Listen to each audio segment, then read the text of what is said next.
台南市议员蔡小伟甲立委林俊宪的服务处，平时对新老病院就相当的关心甲支持。这届结合善心人士黄俊麟先生，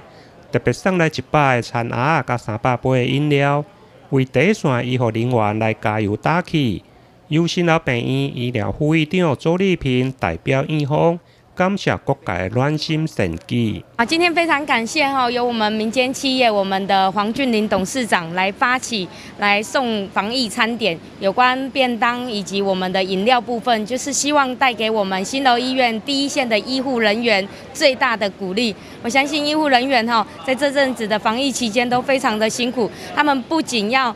穿上非常厚的隔离衣来执勤，那也常常因为这样子来疏忽了用餐的时间，所以黄俊麟董事长呢也特别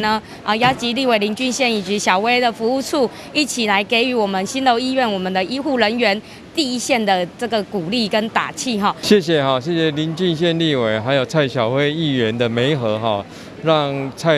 黄董事长能够这一次的捐赠那我们当然接受到他们的这个热心非常的感动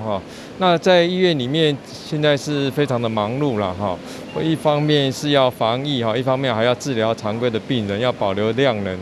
这是我们应该要做的啦。那我们一定会尽我们的全力我想只要我们的社会大家这么支持那我想医院应该做我们该尽的义务了，